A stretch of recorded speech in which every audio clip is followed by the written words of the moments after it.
I love Slay the Spire. This game, for day one of Roguemas, was the only thing that makes sense to me. This game was the second game that got me into roguelikes, rogue, whatever you call them. I don't know what they are. I just know that they're run-based, and you kind of just do it again over and over. But not to mention, this game has been a huge influence on the card game genre and the card, video game genre. So much to the point that there's a whole subgenre of roguelites based around card games, which we'll see a few over the course of the next few weeks. Slay the Spire was officially released in 2019, but I believe prior it was 2017. I don't know, I think I bought it around 2020 or 2021. I actually have no idea when I bought this game, but I bought it on the Switch, and for me, my Switch it's a console that plays one game and one game alone. When I originally bought it, I bought Smash Bros. Ultimate. That was the only reason I bought the Switch. I put probably 150 hours into that game before I was like, maybe I should buy something else. But after I bought Slay the Spire, it was the only game I played for hours and hours and hours. I sunk so much time into this game that I dubbed my Switch the Slay the Spire machine. And that's what it still is in my eyes, even after 2 or 3 years or however long I've had that thing. Okay, enough of me ranting and simping over this game, because who really cares? I like it and I play it a lot. You're here to watch the video about the game, not me. This game does roguelites so well. There are so many possibilities. You want to play 90 plus hours on a single character, 36 on another one, and 20 on another one, and then forget that another character just completely exists? You can absolutely do that. And I'm serious, I completely forget that the fourth character even exists in the game. You want to play a cool green lady? I think it's a lady, and play with whatever cards that come your way, that's fine. Do you want to try shivving your enemies to death? You want to poison them so badly that you can't even watch them perish? You want to just play your own little discard game where you don't even really look at the enemy, you just kind of discard and draw cards, and then for some reason they just die. I'm not really sure how discarding and drawing decks work with the Silent, but that's the green lady, that's the Silent for you. The Silent is one of my lesser played characters, but we'll get into some bullshit, weird, random event that just happened to me last Friday when I was streaming. You want to bash your head into a wall and not shield yourself at all as you run headfirst into the Spire, flailing your sword around like an absolute lunatic? Boy, does the Ironclad play like an absolute gorilla, smashes shit around and flings his shit at the enemies. Seriously though, the Ironclad is one of the simplest, but also, once you get a lot of the cards, he's super techy. There's a key word in this game called exhaust, and in Slay the Spire it means that when you play it, and if you're familiar with card games, basically it gets banished. So there's a discard pile and there's an exhaust pile. Discard piles, once you've played everything in your draw pile, gets shuffled back into your draw pile and you just get to play those again. Cards that are exhausted are kind of just out of the battlefield, but there are cards that bring them back, i.e. Exhume. Ironclad's Exhume brings a card back from the exhausted pile and you can play it again. How neat is that? Now let me introduce you to my favorite character, the blue man himself, the ball man, the third but not final character of the roster, Mr. Electro, Mr. Freeze, Mr. Darkness or something, the Defect. There are so many ways to play the Defect, it's actually insane. There are so many cool relics that work with the Defect, there are so many synergies, there's just so many cool cards, and then they're all blue! Now I say Mr. Electro because his main gig is that he channels orbs, i.e. lightning orbs, which deal 3 damage after you end your turn, and I say Mr. Freeze because he also has frost orbs, which grants you 2 block at the end of your turn, and then I don't know, he summons dark orbs that gather a bunch of damage until you evoke it and it just absolutely obliterates the enemy. I couldn't think of a cool villain that revolves around the DC universe. I also don't know many DC villains, so I'm just gonna say Dark Mantis is the closest thing I can. So he's Mr. the Mantis. Anyways, you could focus on the orbs, get power cards that increase your focus, which increases the effectiveness of your orbs, allows an extra trigger of the orb with the power card called Loop, and you can even get so specific to go all in on channeling frost orbs or lightning orbs, then hit him with a blizzard, which deals 2 damage or 3 damage if it's upgraded, for each frost orb channeled. And there's a similar thing for lightning orbs called Lightning Strike, which deals 7 or 9 if it's upgraded, with each lightning orb that's channeled. Moving away from the orbs, however, one of, in my opinion, the most iconic deck builds for the Defect is the Claw build. This might be even one of the most iconic deck builds of the game, is the Claw build. Now the Claw is a 0-cost card that starts at 3 damage and it increases by 2 every time you play a Claw card. This can work in your favor immensely and you can build an entire deck around 0-cost cards, or just Claw in general, unless you fight this stupid time wizard thing, this stupid time slug. He's just going to strangle this guy. Anyways, there's a rare card called All for One, which deals damage and brings back all of your 0-cost cards from the discard pile into your hand, as long as you've got hand size, because there is a max hand size, leading to an insane amount of ramping on your claws or just damage in general. Because there's also Scrape, which deals 5 damage or something, 5 or 7, and then brings 4 or 5 cards into your hand. If they're not 0-cost cards, it flips them over to the discard pile. So it's literally scraping for 0-cost cards. Because honestly, why would you want to spend mana anyway? Okay, one last deck build with the defect, and I'll stop simping over him. Have I swayed you that he's the best character yet? I think he's just really the best character. He's my favorite character. He's awesome. He's so cool. Power cards. Cards that grant you usually permanent boosts in combat. There's some random power cards for like the defect that just give him health at the end of the round, or a buffer, which is pretty temporary, but the buffer basically negates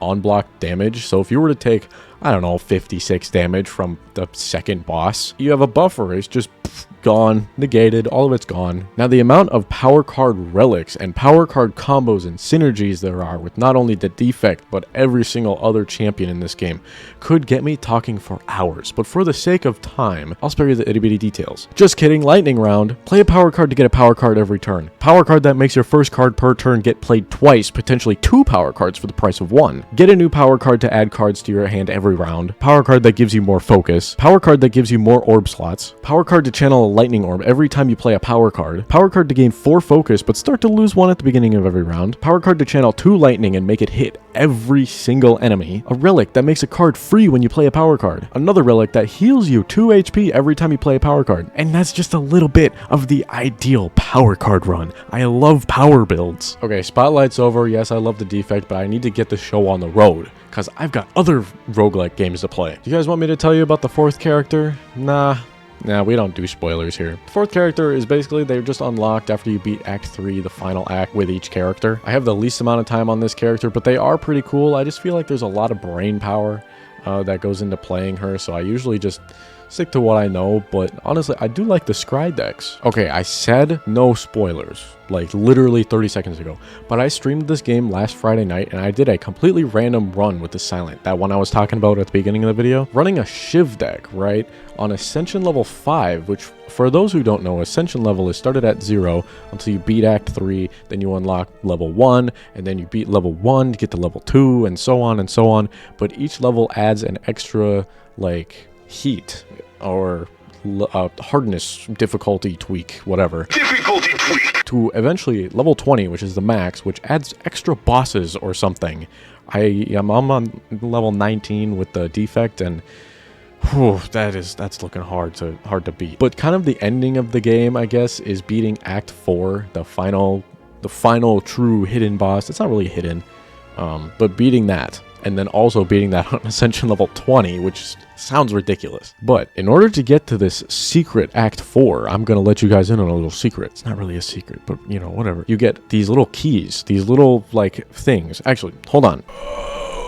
This is what they look like. You can't focus because this camera sucks. But there's little symbols on them, and they're supposed to... This one's blue, and this one's green. I 3D printed these in my AutoCAD class in college. But you get this one, the blue one, from a chest, from a treasure room. You get this instead of a relic. The green one you get from an empowered elite. And then the red one, which is like the Ironclads one, because the blue one's got the defect symbol, the green one's got the silent symbol, the red one's got the Ironclad symbol, and the Ironclad one you get from a campsite. And you get that instead of smithing or resting. But anyway, after you get all of these, plus the third one, I wasn't able to fit the third one on the thing to get them printed. But after you get all of those and you beat the final act, Act 3 boss, you go on to the 4th act and you fight the heart. And then once you beat that, you officially beat the game. And I did this last Friday, completely randomly, completely on accident. I kind of just had a Shiv build going, and I was kind of just rolling everything. So I was like, why don't I get all these keys and try and fight the heart? I have fought the heart twice now in my life, and this was attempt number 2. So I'm just going to play this for you guys. This is me beating the heart. This is me beating the game for the first time. Ascension level 5 on the Silent. This was absolutely amazing. After 185 hours of playing this game, I attempted the heart for the second time. And here we go. This is what happened. I have just randomly advanced upon this. He's gonna deal a lot. Okay. Here's the play, right? I have no cards that cost anything. So I can just keep doing this and get my last or my after image. Oh my gosh. Huh. See, now I don't have any block. I don't have enough block, I should say. I have enough health to survive. I'm just going to use all these potions, though. Like, realistically... Oh, I didn't gain any block. Why didn't I gain any block there? That's kind of strange. I haven't been paying attention as to, you know, what he can possibly do. What is that? Whenever you play a card, take 1 damage. Oh, that's no good. I play a lot of cards. Oh, the after image is perfectly just... Okay, that makes a lot of sense. Is there anything? If I just keep playing these... Eventually, I'll gain more block. Oh, no. This isn't good at all. I'm going to double the cloak dagger. I'm going to get a wee bit more block. Ah, here we go. Oh, that's ethereal. I do not want to get rid of that right now. I'm going to get rid of the skewer and the all-out attack. And 1 defense card. And we'll do prepared. We'll get rid of a defense card again, because I'm stupid. Alright. So surely this is off of 10 damage. I take 10. It's okay. He takes a lot of damage too, because I've got thorns. Perfect. It all works out in the end. It all works out. Alright. So... Okay, I don't need to discard cards yet. I could just play this to exhaust. Ooh, this is incredibly close. Can I draw exactly 7 cards this turn? Probably not. Probably not, right? Confirm cards. Okay. This is incredibly close, though. Like, this is incredibly close. Deal 20 to all enemies and exhaust. Okay. Get another card. Draw cards until you have 6. Ooh! This is close. Ooh, this is close. This is really close. I did not have to do that. That was stupid. That was bad. That was bad. Okay. Well, I have enough block to block the burn. Now I have to deal... Oof. I have to kill him this turn, right? I just gotta kill him, right? I think I can do that. I think I can manage. Ooh, I can apply weak. 3/15? He's done. Oh, no.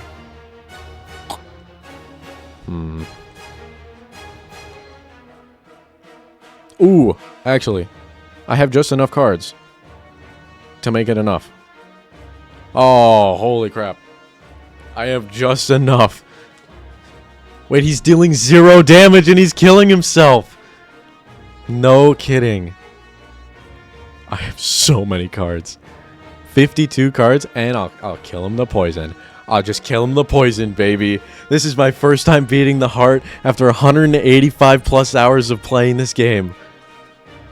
And I did it with the stupid character that I have the least amount of time on.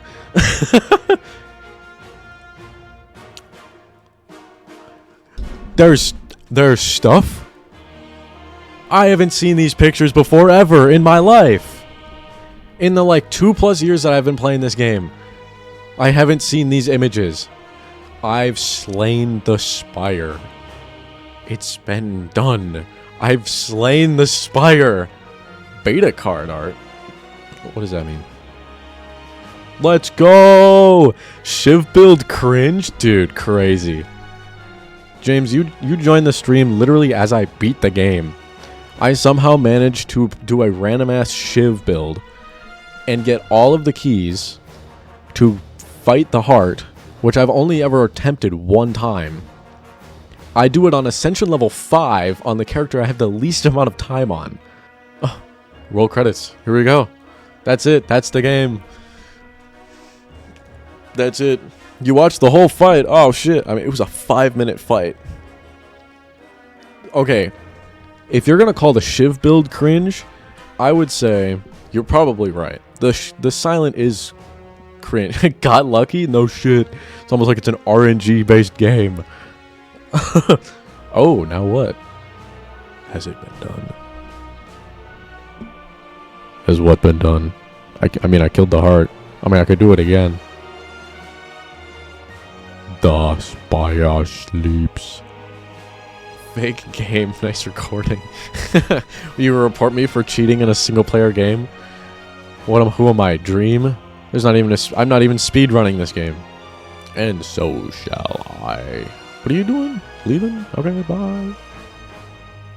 Alright. Where was that run history? How long did that take? How long was that run? 2 hours? What? Oh, that's got to be like the server time, or like the time of my Switch, right? 2:45 in the morning? No. Oh, it took me 51.5 minutes. It took me 51.5 minutes. Shiv poison build equals Tic Tac wiener? Hey, I did Shiv and poison. I didn't really try to do poison. You stole your world record. The Shiv with Envenom is just insane. And then Shiv with Envenom with... Well, I guess you don't even have to have it with Envenom, but having it with After Image is crazy. Because After Image, every time you play a card, you just get one block. And then if you play one Shiv, one block, one Shiv, one block, you know, it plays itself, really. The Silent is just the easiest champion to play. And with that, I have officially beaten Slay the Spire. Well, you know, I still have that Ascension level 20 thing to beat, and then beating it with all the characters and all that stuff, but... Anyways, I hope you guys enjoyed day 1 of Roguemas, and stay tuned every day until Christmas Day for the final episode. I am playing roguelikes and roguelikes for the next 2 weeks. So, thanks for watching.